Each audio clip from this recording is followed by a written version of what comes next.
Feeling tired, stressed, take a virtual reality vacation. That's what the billboard said on the way from Franklin to Country Springs.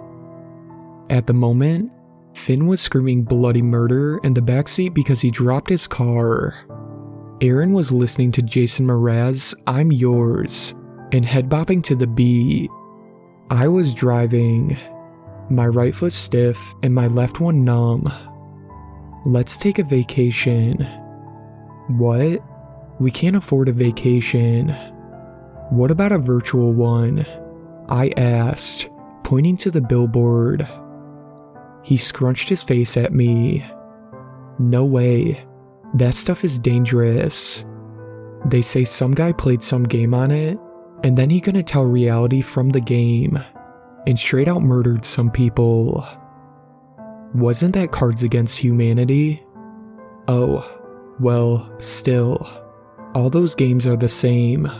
No, they're not. I drove the rest of the way home in silence.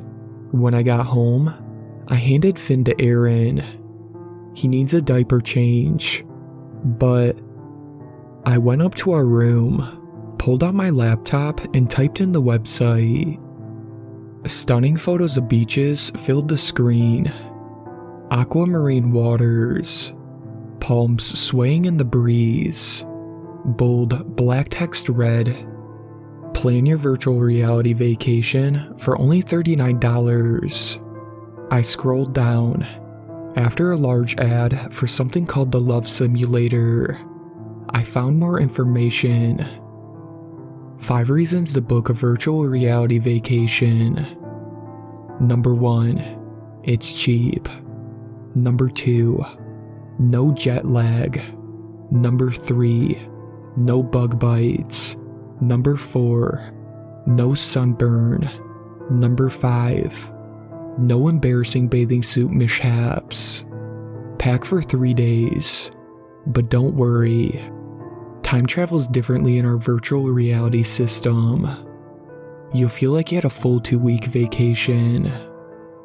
I clicked the big red button. Book now. "Aaron," I said, walking into the kitchen, which reeked of baby poop. "I'm going away to see Mom for a few days." He lit up. "Oh, that's just great. Without Finn." "What? You two will be okay without me, right?" I guess."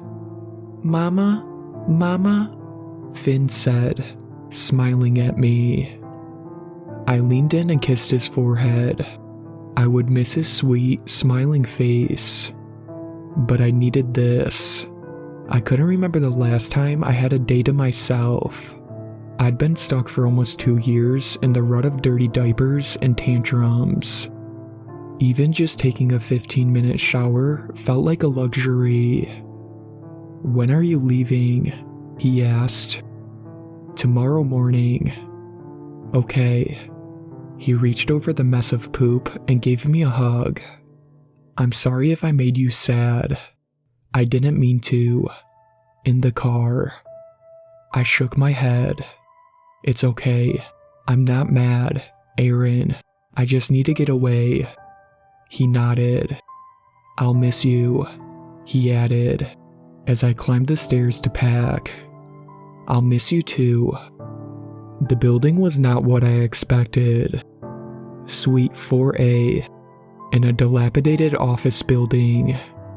The few suites next to it were empty, the wallpaper torn where the business placards once hung. I raised my fist and knocked 3 times. "Come in." My doubt evaporated as soon as I walked in. The office was modern and professional. It mildly resembled the doctor's office, with the secretary behind sliding glass panels and tiled floor. "Danica Kelly," I said. She clacked at the keys. "You may go into room 3, she said in a perky, chipper voice. I followed the white halls to the room. A leather recliner stood in the middle. next to a small desk, a laptop, and a headset. A tall blonde woman came in after me. "Please, have a seat," she said in the most soothing voice I've ever heard. "So Danica, are you ready for your vacation?" "Yes," I groaned. "Please, I need this. I have a toddler." She laughed. "I know how it is. Don't even feel like yourself, right?" "Exactly." She laughed. "Well, don't worry. You will be so refreshed after it, your family won't even recognize you." She picked up the headset and lowered it over my face. "Just relax," she cooed. The image of a sunny beach faded in. Aquamarine water, palms swaying in the breeze. "Relax." The vacation was incredible. I sunbathed on a private island, built a castle on pink Bahama sand, swam with dolphins, snorkeled in a coral reef, pet a turtle, and it all felt so real. The 2 weeks went by all too soon. Before I knew it, I was watching the sun rise over the ocean, waiting for my 11 a.m. checkout time. Surprisingly though, I wasn't sad. In fact, I was happy. I can't wait to hug Finn again. And Aaron. I smiled to myself and imagined Finn, sitting on the floor, playing with his cars. "Vroom, vroom," he'd say, pushing them along the carpet. When I walked in, he'd look up at me and say, "Mama, Mama," and that was more beautiful than any sunrise, real or not. Soon enough, the credits rolled up on the screen. "Thank you for choosing virtual reality vacation. We hope you enjoyed your stay." Beep, beep, click. The headset loosened. I reached up to pull it off. My arms felt surprisingly stiff and achy, and a sharp pain jabbed me inside my elbow. I guess I have been sitting here in this chair for 3 days. The headset came off. What? The room looked different. Dilapidated, old. The clean white paint was peeling. The floor was cracked. "Hello?" I called. "I'm done." No reply. I started to get up. The sharp pain jabbed me in my elbow again. I looked down. My heart stopped. A needle was taped to the skin. Leading from it was a thin tube that curled and coiled up to the ceiling. Some sort of fluid passed through it. "Hey, is anyone there?" I shouted. Silence. I ripped it out with a yelp of pain. I looked down again. My pants were gone. I was instead covered with a thin sheet. 2 more tubes snaked out from under it. I ripped those out too, whimpering in pain. Then I hobbled up, walked over to the door. I yanked it open. The hallway was in the same state of despair. Peeling paint, cracked floor. What the hell is going on? I ran out into the waiting room. It was empty. I ran down the stairs, out into the parking lot. The asphalt cracked and buckled. Weeds poked through. My car was gone. What the hell is happening? I pulled out my phone. It was dead. I walked onto the sidewalk. Cars whizzed past me. I walked until I reached the main road. I held my hand out for a taxi, but none passed. Finally, a pickup truck rumbled to a stop next to me. "Hey lady," the guy said. "Need a ride?" "Oh, no, I'm just waiting for a taxi."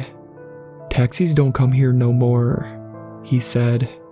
"Come on, hop in." Where you going? Monmouth Place? It's out of my way, but I'll take you there. I weighed my options. It was cold outside. My phone was dead. There were no taxis. I opened the door and climbed in. We drove in silence, only broken by loud smacks of chewing gum. Finally, we pulled up to the small ranch on the cul-de-sac. Thanks for the ride. No problem, ma'am. I stepped out. I grabbed my keys and put them into the lock. They didn't fit. I jammed them in again. Not even close. Aaron, can you let me in? I called. My keys don't fit, and the door creaked open. A woman I didn't recognize stood there. Who are you? She snapped, eyes narrowed. Who the hell are you? I shouted back. My confusion boiled into anger. No, gone for 3 days, and he's invited some woman over? Hell no. Where's Aaron? An 11 or 12-year-old boy peered out from behind the woman. Oh, are you the new mail lady? Where's Aaron? I asked again. Thump, thump. Footsteps thudded inside the house. The tall, lanky shape of a man appeared. His eyes were sunken with wrinkles. His hair was peppered with gray, but it was undeniably Aaron. As soon as he saw me, he went pale. Danica, what are you doing here? Where's Finn? I asked, my voice shaky. What's going on? I'm Finn, the boy piped up. No. What? Aaron stepped out onto the porch and closed the door behind him. You can't just come back here, after so long. What are you talking about? The last 10 years, he shouted, his voice halfway between a scream and a sob. Why did you leave, Danny? Why? We were happy. We were a family. I stared at him, confused and terrified. The first few weeks, Finn cried for you every day, and if I'm honest, so did I. But I guess you didn't even care. I do care. I didn't. No. His eyes glittered in the light. Now I finally have a good life, a good family. Don't take that away from me. Aaron, No, I'm done. He walked back into the house and slammed the door. Inside, I saw Finn smiling at his new mom, eagerly grabbing a sandwich. It was Finn. The upslanting brown eyes, the olive skin, the pointed nose. Not a baby anymore. Grown up. I missed everything. I started away from the house, missing the clumsy toddler hugs Finn used to give me. The cold wind nipped at my face, my hands. The snow crunched under my feet. I waited until the sun sunk behind the trees, until Aaron and his new wife were in bed. Then I went in through the back door. He always left it unlocked, and crept up the stairs. I can't believe he just married some new woman, his wife, and Finn's new mom. I felt the heat rush to my face as I stepped towards the bedroom. He never cared for me. The door creaked open. I stepped inside. Finn slept peacefully under the covers. Various awards and diplomas hung on the wall. Things I'd never been part of. Things I missed. I covered his mouth. Then I pulled him out of bed. I dragged him down the stairs. He thrashed and wiggled against me. I didn't remove my hand until we were out in the cold night air. "You're crazy," he yelled. "Get away from me." "I'm your mother," I said, dragging him by the hand. "And you're coming with me." Shout out to my superfans, Sweet Black Swan and Tacy. I really appreciate you guys supporting my channel, and I look forward to creating more content for everyone.